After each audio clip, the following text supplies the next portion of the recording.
when it comes to delegation with ADHD, one of the things that we want to look at is why we struggle to delegate. One of the reasons is that you don't want people to see how your sausage is being made because it's a bit of a mess. It got done last minute. There's not really a process. A lot of times people are like, how could I possibly delegate a process? I don't have a process. I just do the thing when I have to do it in a panic.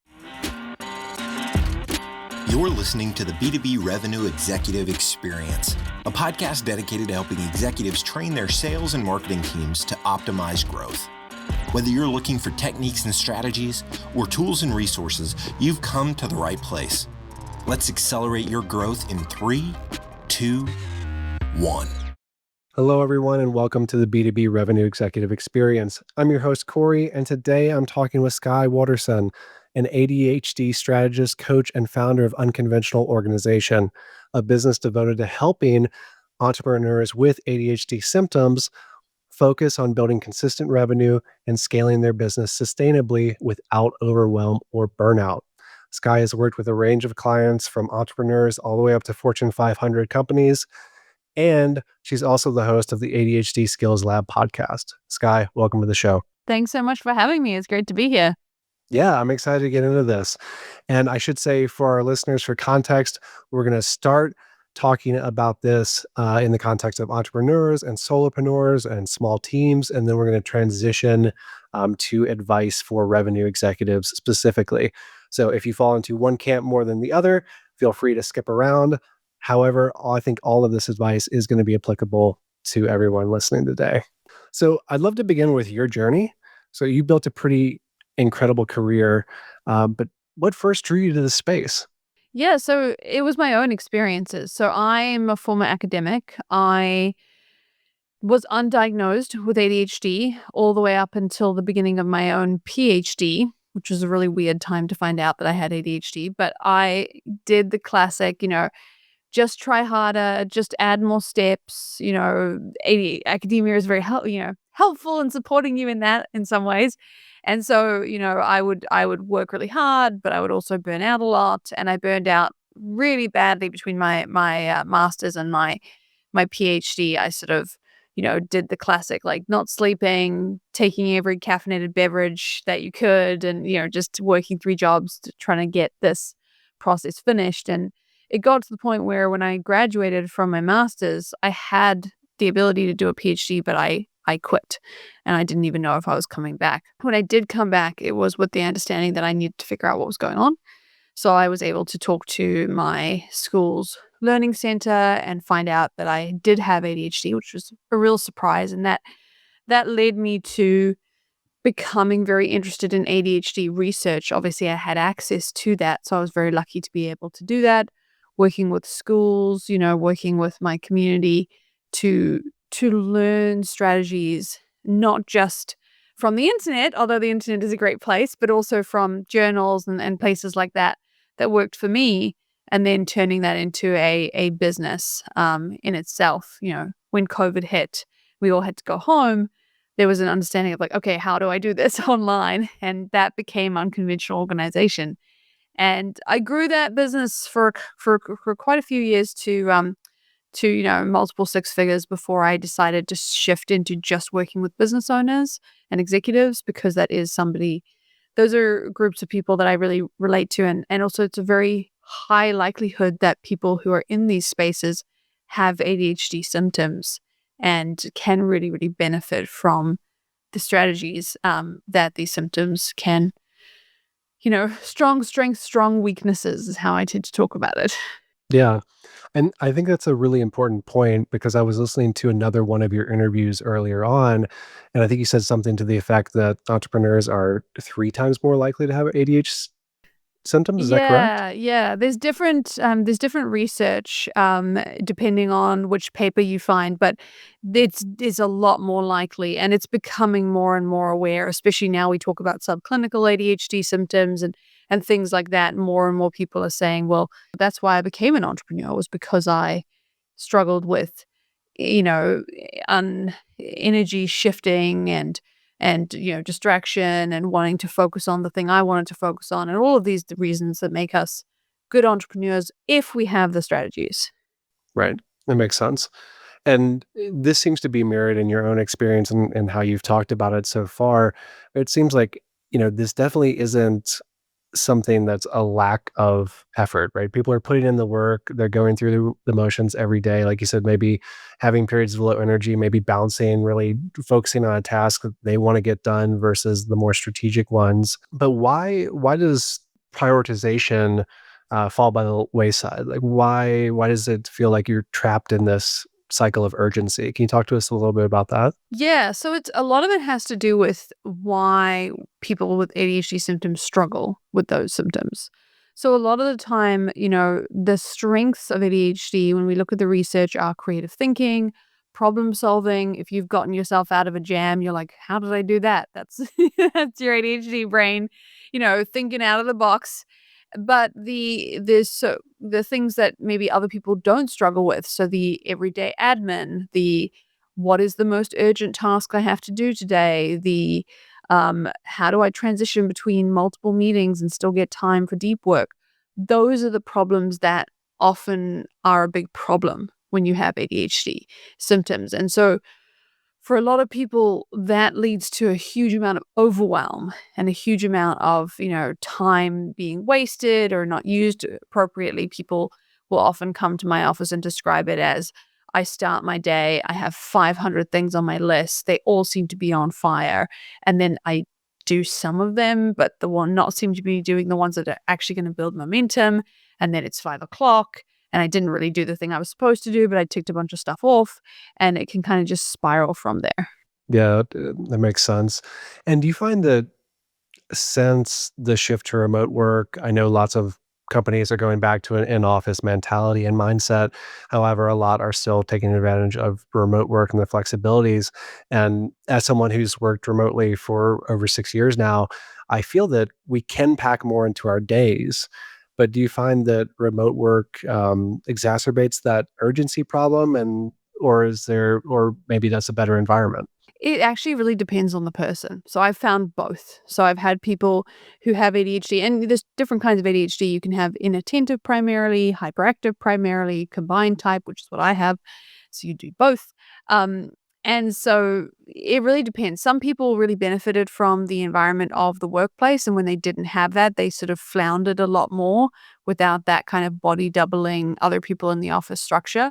Other people really benefited from the fact that working from home reduces transition times, so you don't have to go to the office, travel home, try and pick up the kids, like all of that kind of stuff. And when those transition times were introduced again, it became almost impossible to get anything done. So it really depends on you, but there's struggles in both. And a lot of time, the real problem that people that find is a lack of flexibility. So it's, you can only work from home, or you can only, there's nowhere you can go work in a coffee shop where you live, or you have to be in the office and the commute is long and there's no way that you could turn up at 11 if that made it easier, that kind of thing. Yeah. And to a listener right now who is, maybe listening to this conversation and thinking, this is feeling familiar, this is making sense. What are some practical ways that leaders and entrepreneurs can separate, what's truly going to be impactful and move the needle 6 months down the line from what feels urgent in the moment? I actually have something for people to do this, because I'm going to talk you through it, but I do have an Perfect. AI chatbot. You can just DM me Cory, Cory, at Unconventional Organization on Instagram, and I will send it to you for free. Great. But the process goes, basically, what you do is you go through and you say, okay, first of all, let's just write down everything that's in your head. Because often with working memory, it's sort of stuck in our head and we lose it and it comes back. So let's find something, not a random piece of paper, something you're going to come back to, like a document or, a journal. And just start by writing down every single task that is in your head. Work, home, we don't discriminate. But don't look at your emails. Don't go to your other task list. Just the stuff that's in your head. Once you've done that, the next thing that I want you to do is I want you to look at those tasks and I want you to figure out, okay, what has to be done today in the next 24 hours, or there will be an external negative consequence. Now, for some of you, you might be like, oh, we're doing the Eisenhower matrix. We aren't doing the Eisenhower matrix. It's actually very hard for people with ADHD to do the Eisenhower matrix for a variety of reasons.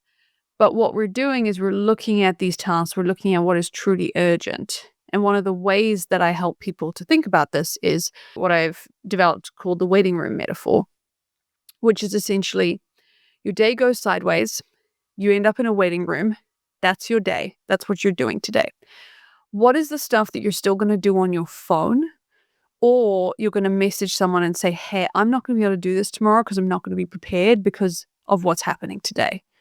That is the truly urgent tasks. Anything that doesn't fit that criteria, it needs to be done, and it needs to be done at some point, but it doesn't have to be done today. And so a lot of times when I work with clients, they'll come in and they'll say, I have 100 tasks to do today. They're all truly urgent. There is no way you're going to be able to get this down. 99% of the time, I have not had people have more than 5 things when they do this, because most of the time that is what's truly urgent. And what that allows us to do is then it allows us to create a bit of an expanse and say, okay, well, now we know what we have to do today. What is the needle moving task? What is the next domino that if you did it, it would make your life easier, it would make your business easier? Is it that hiring that you've been putting off? Is it that outreach system that you've been putting off? Is it that, process document that you refuse to look at? What is the thing that's actually going to move the needle for you? We have time to do that now. Yeah, that's a fantastic answer. I love that thought experiment too. Like, you're in the waiting room. What are the little messages, the texts you're going to send out, right? Yeah. And that's a perfect transition because I wanted to talk about delegation, something that every leader struggles with, particularly entrepreneurs, right? When you've built something, it's very hard to let go. It's very hard to Yeah. have that trust, even if you've hired for a certain skill set and you're paying them a lot of money, right? It's still hard to let go of that. And Oh, if you're in yeah. that waiting room, and you got to trust that person you're texting to go ahead and pick up the ball and carry it through. So, what are some strategies that can help leaders and entrepreneurs actually effectively delegate? Yeah. So when it comes to delegation with ADHD, one of the things that we want to look at is why we struggle to delegate. Because a lot of people struggle to delegate, and people with ADHD are maybe even more so likely to struggle. One of the reasons is that you don't want people to see how your sausage is being made because it's a bit of a mess. It got done last minute. There's not really a process. A lot of times people are like, how could I possibly delegate a process? I don't have a process. I just do the thing when I have to do it in a panic. Like, that's what we're doing here. So the first thing is going, okay, that's cool. That's totally fine. The second thing is just people don't trust their team. They're not going to do it properly. They're not going to do it in a way that I trust. They're going to make this worse. It's easier if I just do it myself. Sometimes you have a people problem. I'm going to quote Dan Martell a little bit here because he's really the GOAT when it comes to this stuff. Sometimes you have a people problem. Sometimes you have a process problem. Most of the time you have a process problem.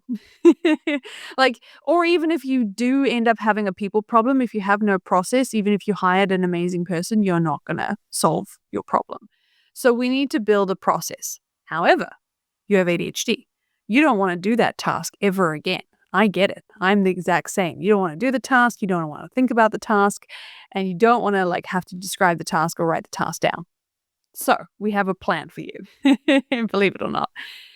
And again, we're going to use AI. So I do use AI a little bit when it comes to it. We don't build it out completely, but it does help. One of the first things I ask people to do is in the car or between meetings or wherever they are, just pick up their favorite AI and hit record and start talking about this process. So, okay, I need to do this task. Why? Give me the definition. What does this look like when it's done? Saving me time, making sales. What's the point? And then from there, we want to build a recipe to do with it. We want to build okay, well, I would do this, and then I would do this, and you're going to need access to this. And actually, you know what? In step 3, I missed the point. It doesn't matter. Just yap to the internet and ask it to create a task list and a recipe list. And then, really, really crucially, do not put this in a Google Doc or any other kind of doc and say, I will polish this up and then I will send it to people when they're ready. I've seen so many delegated tasks go to die at that point. Press copy and paste it into the Slack channel or wherever you communicate with this person with a message that just says, hey, full disclosure, this is made with AI, but this is a task. Could you go through this task for me and see if you could do it? Don't execute or press publish on anything, but just see if you can do it. And then come to me with any questions you have. So now it's their responsibility. They've got the basis of an SOP, because an SOP is just a document that says what you're doing. And they're going through it and they're going okay, well, I would need access to this and I could do it like this, but maybe like this. And did the AI mean this? And then they're becoming more responsible. They're taking responsibility for that task, which is what you want them to do anyway. And they're coming to you, and your job is to keep your hands in your pockets and just answer their questions and get them to record that conversation and then go and update that SOP. Once you've built something that you're both happy with, now you have a process and you didn't do the task and you didn't even have to discuss the task with them outside of that conversation. Yeah, I think it's a powerful and low risk way to leverage AI, right?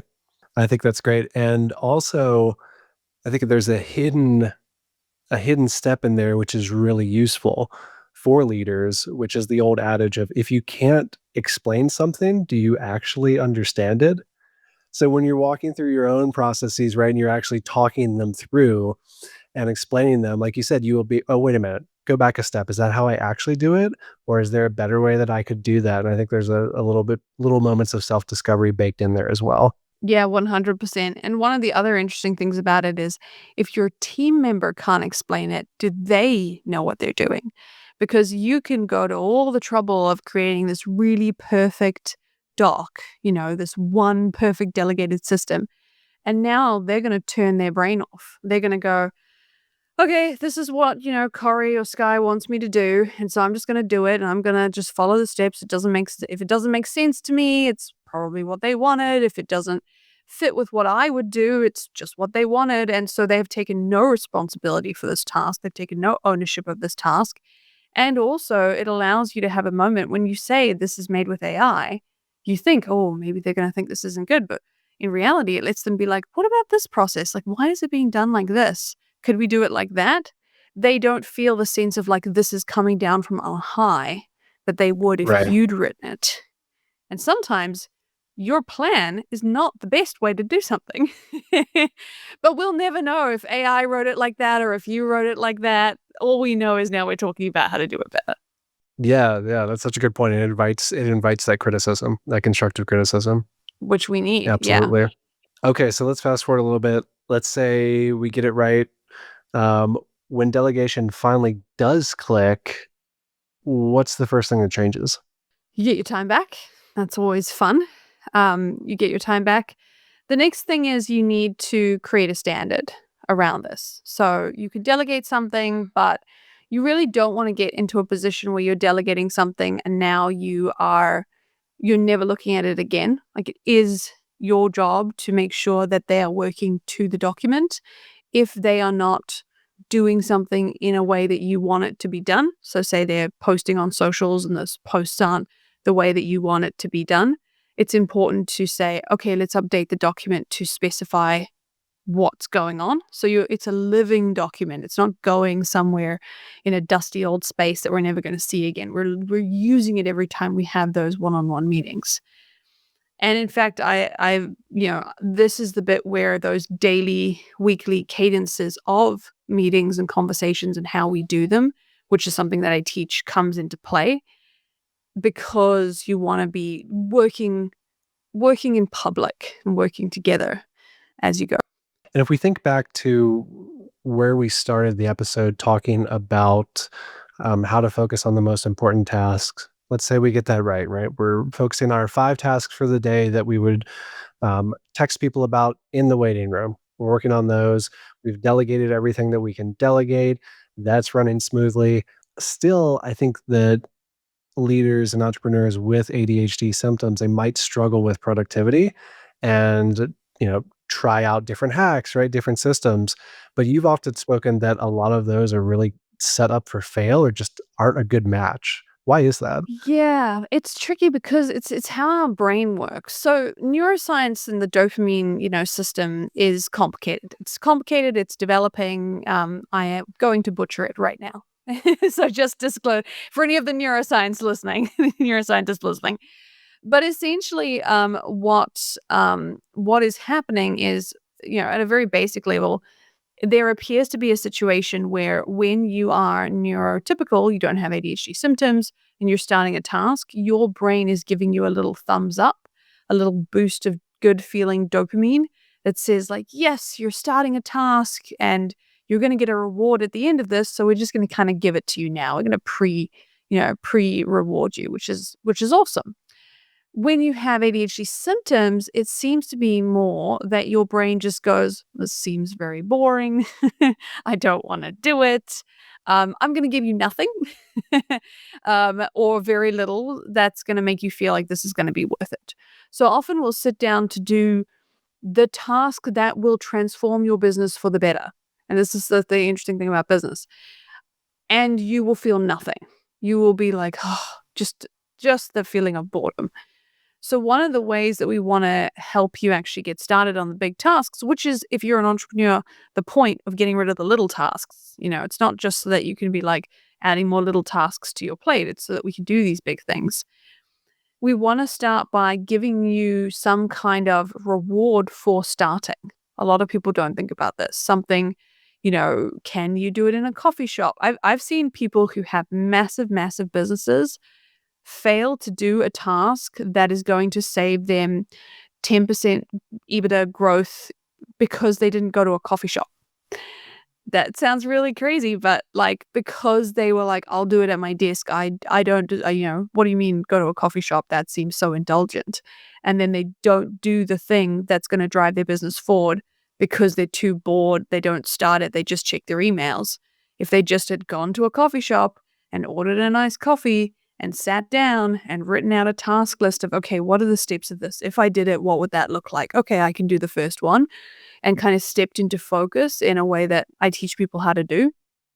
Then they get that task done. And it's crazy how these big shifts can hinge on these small dopamine neuroscience problems that we have. Huh, that's fascinating. And so the idea is to reward the self when beginning the task, not at the end, or does Yes, that come not at into the play as end. well? Not at the end, No, before, okay. the reward at the end is that you've done the task. Right. That makes sense. You I could should have take seen a that one break. coming, that's fair. Yeah, you could take a break, but yeah, you're not. If you have ADHD symptoms, the chances that you are working for the weekend or the holiday at the end of the year is your brain's like, what holiday at the end of the year? I'm here now and I'm in a room and I am super bored. But if we think about it, okay, well, what about taste, touch, sight, smell, sound? Like, how can we bring some of these little boosters into your life? It's so much easier. I mean, an example I use all the time is if I said to you, you have to fill out this really boring admin document, you'd be like, no way, no thank you. If I said, well, okay, but you're going to do it on a beach in a hammock, drinking something nice with music playing in the background, would you do it? And people would be like, I could do it. That's what we're trying to do. Got it. So are there other pillars of the system that you might suggest? Yeah, usually the first thing, so the first piece that we kind of work on with people is that idea of it's just too boring. One of the great things about doing, running a program that's specifically for business owners who struggle with ADHD symptoms is we get to say things like, it's too boring. And the other person doesn't just go, well, you should just do it then. We actually have systems for this. So the first one is, working on the it's too boring part. The second one is it's too confusing. When we talk about ADHD dopamine and ADHD brains and executive functioning, we can really struggle with the idea of like, how would I do it? And a lot of tasks have these hidden subtasks that you don't realize. I was working with a client yesterday who was setting up her Substack article writing process, and it was a 35-step task. You'd think, oh, write an article. Why am I not doing that? Well, actually, you have to prep, you have to find the thing, et cetera, et cetera. So we want to go ahead and we want to grab just a little Post-it, and we want to say, okay, during this period of time, just this period, while I'm working on this task, what are the steps of that task? So, give me an example of a task that you have to do next. That's on your list, Cory. Annual planning. Annual planning. Yes. So the first thing you'd have to do is go, okay, what system am I going to use for annual planning? Do I need to review that system? Do I need to print that system? That's like step one. Then I'm going to go through the steps of the annual planning. Do I need to go find some documentation for that? Do I need to do some reviews? This might be a multi-step this might actually take a few things. We might just be researching for the annual planning during this particular session. So writing those things down allows you to not hold that all in your brain. Again, working memory is not our strong suit. Long-term memory is pretty good with the stuff that we're, interested in, but we want to kind of take that out of our brain so that we can use our brain for things like, I wonder what would happen if we did this, that kind of stuff, the creative thinking that we're good at. That's such a good breakdown of a workflow, because I think that it's so easy to get stuck, especially I threw that out, right? Annual planning, but such a huge task like that, like you said, like how Yeah. many tasks do I need to go through just in the research phase alone, Yeah. right? Or And it can weighing be different paralyzing. systems. Yeah. And it's especially helpful to break it down and have an actionable system. Like, we're going to take the sticky note, think through and write it. It's a lot better. I saw some posts on LinkedIn the other day. I was like, people aren't moving forward. It's not that they don't want to, it's just because they aren't breaking it down into small tasks. And that was a very inspirational image. I'm thinking, that's great, but it's ultimately unhelpful. Like, this is helpful. Yes. This is nice. Yeah. And also what I would say is sometimes people get into the zone and they're like, right, okay, so you're telling me that I need to write a task list that's 100 subtasks long because I have to plan what annual planning will look like the whole way through. That's very overwhelming. Like, no. Just write down what you're going to do in this working chunk of time. And then next time, do it again for the next one. Otherwise, we're planning for like annual planning overload. Right. Don't make it too granular too quickly. Yep. Exactly. Got it.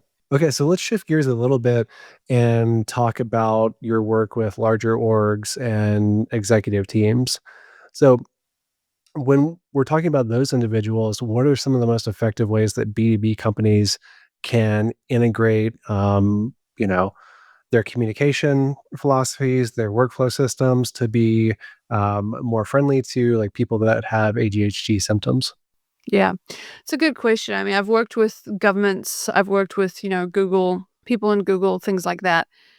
The biggest thing I will say is that when I teach the stuff, the first thing that I hear from people is, oh, well, wouldn't this be helpful for people who don't have ADHD symptoms as well? And the answer is yes, because it's at the end of the day an executive functioning support. And we all need a little bit of executive functioning support at different times of the week. The difference with ADHD is it's more persistent and pervasive, so it's more likely to be throughout the whole week. But, we all crash on Friday afternoons. So this is helpful for a lot of people. So the first thing I tend to recommend is that we do not have a rule for somebody who's got ADHD and a rule for somebody who doesn't have ADHD.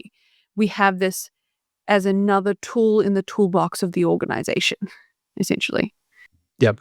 I think that's really important. It's a great way to think about it. And I think the quite frankly, the best way to think about it.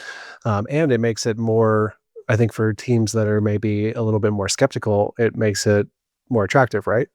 To say Yes, you're going to get a exactly. lift across your entire organization, because there are lots of commonalities to how we all Yeah. struggle with this. So maybe could you share a concrete example? Maybe there's a leader that's coming to you and they have a revenue goal on the table and they say, hey, I need to increase revenue, 15% year over year. I want to do it without overwhelming my team. I'm not convinced that they would say that, but if they were a good leader and they said, I want to do it without Yeah. overwhelming my team, Yeah. how would you go about helping them? First of all, does the person who's coming to me have ADHD, or do they suspect their team does?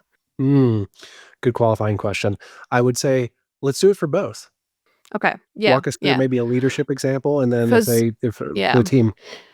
a ton of times people think that only the people in the team would have ADHD, but mostly it's it's the other way around because, again, creative thinking, it puts you in those CEO leadership positions. So often you're in that position. Number one thing, I'm just going to throw this out there because I always think about it. It's just so funny. Put a clock in your meeting room If you don't put a clock in your meeting room in a way that the person standing and delivering at the meeting can see the time, don't expect people to be able to keep to time in their meetings. They don't. They're too time flat. That's just a throwaway one. But in terms of, okay, let's talk about revenue. It really comes down to cycles. So when you're talking about quarters, a lot of times we're talking about quarters, it can be a long time. There's a lot of things that can get lost in that time period.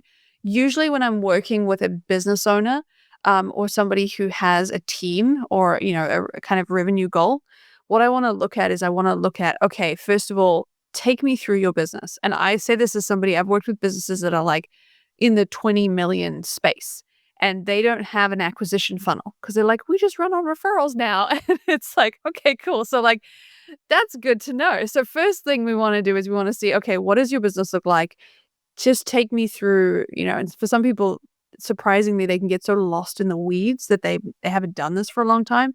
Acquisition, lead flow, sales, delivery, retention, expansion, like take me through that process. Like what does that process look like overall?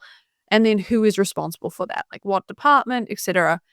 And then we get into like, okay, well, which piece do you own? Like if you're trying to grow revenue, which piece do you own? And then who is like, take me through that piece. How are you growing revenue? It sounds like a really basic question, but often these things can get lost in the bigness of the business. And so once we get that, I've done this with clients before, they'll see, okay, well, this is how we're growing revenue. And we build out that visual pipeline so that you can see it. So you're not just kind of scaling chaos. Okay, who's responsible for that?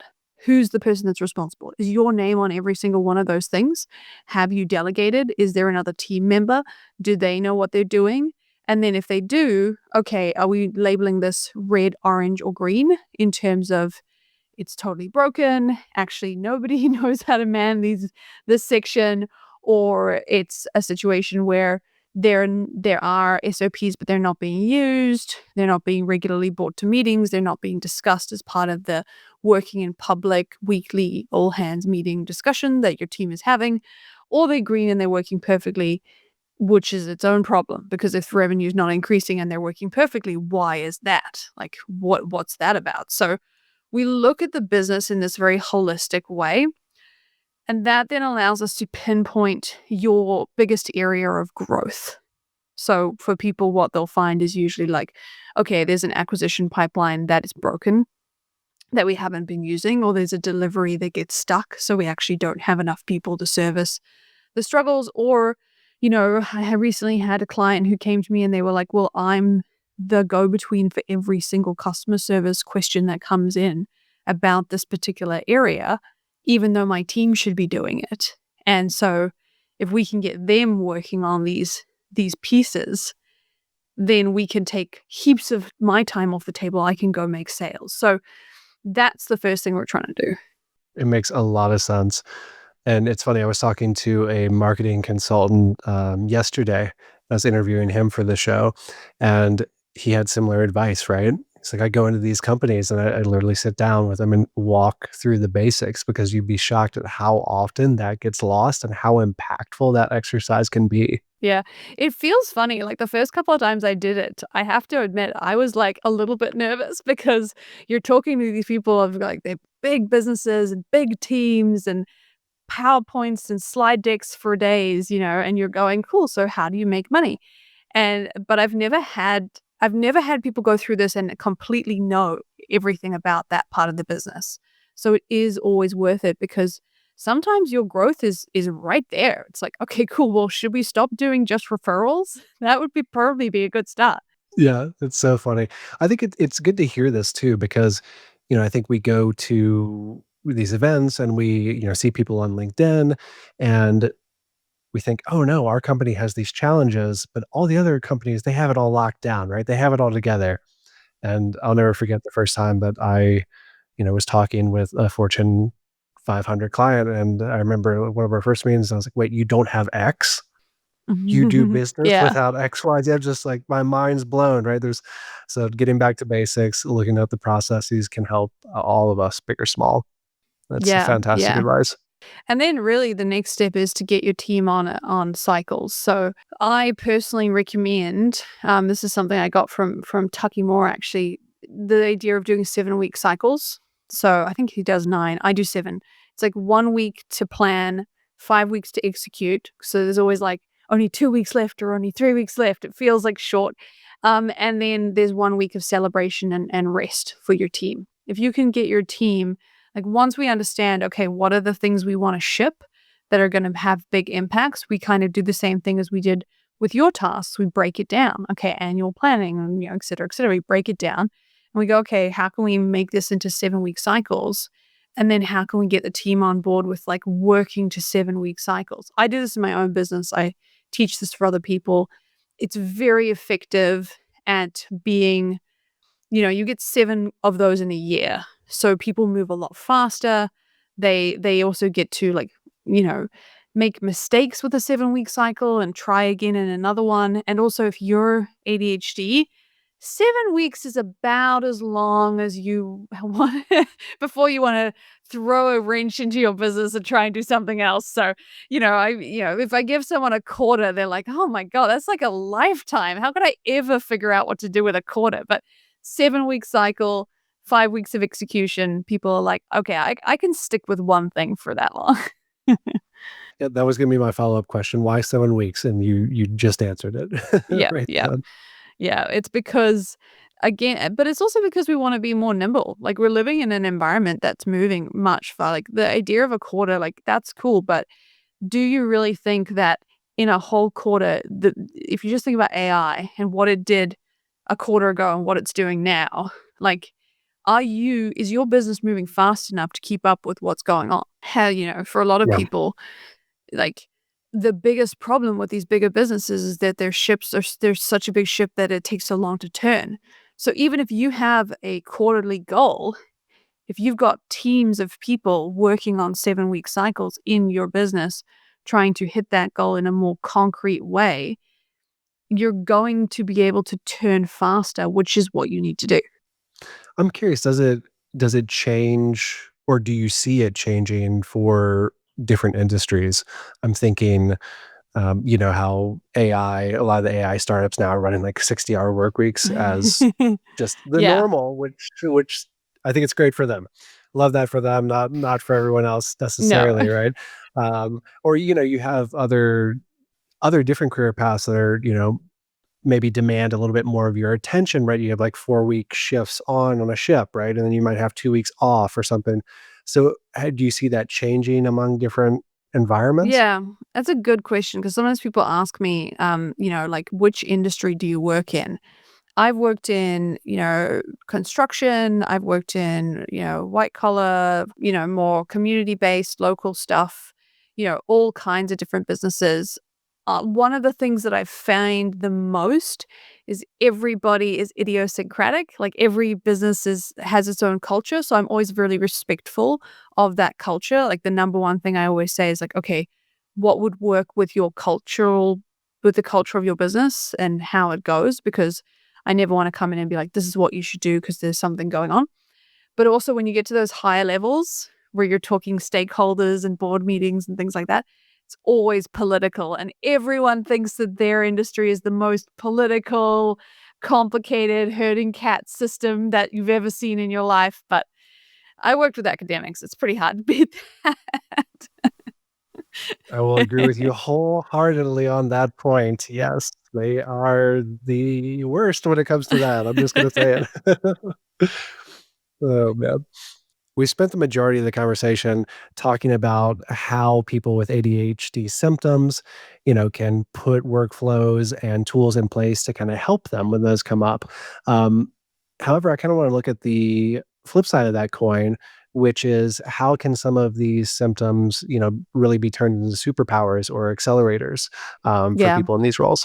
this is a great question because to be honest, if you look at what makes a good CEO, for example, makes a good leader, being a visionary, being creative, thinking outside of the box, being able to push through when you need to push through, and being, aware of other people and empathetic to other people. These are all things that research has either suggested or confirmed is particularly strong with somebody who has ADHD symptoms. And so a lot of the time, what I'm doing, my job is to help you manage your ADHD struggles so that you can live in your ADHD strengths. And that's the whole point of things like prioritization and delegation, etc. It's not so that you can just be like, okay, cool. Now I'm like kind of a good person at this. I've managed my weaknesses. Look at me. I'm average now. And so that you can go and you can really live in your strong suits. And that's where you get those people. Like a lot of people who are doing the, best in the world are in this very neurodiverse space. And it's because they've managed those struggles. So you get to, I think, show up as yourself, which for a lot of people is something they haven't done, confident in the knowledge that you've managed your struggles, you're managing your struggles enough that you can show up as the maybe slightly eccentric person that you are, but that's a good thing. That's what people want. And looking forward to the future, do you think that businesses will catch on to this? Do you think they will create more neuroinclusive workflows, spaces, so that they can take advantage of the strengths of these people? I think businesses are. I remember I worked with the New Zealand government in their security space, and they were like, so many of our team are, ADHD as it turns out, and they were running off with a hunch. And, so people already are kind of doing this. But I think a lot of times we can almost get like stuck in the ADHD as a superpower conversation. We're either like ADHD is all downside or all upside. And when you think about it as just a spiky profile, strong strengths, strong weaknesses, it allows people on both sides, whether they're supporting them in the workplace or whether they are that person themselves, to show up in a more balanced way where it's just you have strengths and I have strengths and you have weaknesses and I have weaknesses. And if we respect each other and we both work on in our zones and try and minimize the struggles that we have, we can get a lot more done. And I can actually drive vision in a way that's going to be very unique and very helpful to you. And you can help me with execution in a way that I really value. That's a fantastic answer. I think we want to say that that's not necessarily, the route to go, right? It's such the corporate mentality to take something where you think is a weakness and then, oh, but we can find the superpower of it. Now let's exploit that. It's like, no, let's back up a little bit here. It's a Right? balance. There's a balance. There's a middle ground to find here. And that's Yeah. where we want to be. Thank you, Skye. Yeah, that's excellent advice. Okay. As we move toward the end of the podcast, there are 2 questions we ask every guest. And the first one is, if you could look back, maybe 5-10 years on your own career journey and give advice to your younger self, what would it be and why? I think the advice that I would give is, I wouldn't say take more risks, because I did take risks, but you don't have to worry so much about the risks that you're taking. Like, you have thought it through and you have considered all the options, and this is the right thing. Because I had to take a few risks. I left academia for one thing. That was like crazy. I left this like safe, trajectory. And then I shifted over to working with business owners, which was a passion of mine. I love talking about business. I love learning about business. And that was also, it felt a bit nerve-wracking. But in both of those shifts, ultimately, I've found it to be better. And, I think when you move in the direction of you and how you like to show up every day, especially when you have ADHD, life just gets more and more fun. I love it. Trust yourself and go for it. Okay. And the final question is, we're recording this in mid-November of 2025. Fast forward 5 years out, we're in 2030. What is a shift coming for the workplace, for workflow, productivity structures that is going to be our reality in 5 years, but not a lot of people are talking about now? Oh, that's a good question. I mean, I think we're going to run smaller teams. I think businesses are going to run with smaller teams. I think there's going to be, we've talked about gig economy. I'm not an expert in this, so please don't take the last 10 minutes of this podcast and be like, what? But I do think that we've been moving towards more of a gig economy for a long time. And I feel like now more and more when I hear people talking, they're like, I have a small team of really competent people that I trust, and they use AI to work on a much larger field of work than they used to. And I think that is going to be a big shift for a lot of people, for better and for worse. Yep, that's a good answer. Skye, thank you so much for coming on the show. This has been a lot of fun. It has been fun. Thanks for having me. Yeah, and if people want to learn more about you and your work, where should they go? Yeah, so you can find me at the ADHD Skills Lab. That's where we have research into latest ADHD systems, what's going on in the world, as well as interviewing other entrepreneurs who struggle with this or experts in something to do with ADHD. You can also message me, Cory, at Unconventional Organisation on Instagram if you would like that focus bot that will take you through what we talked about.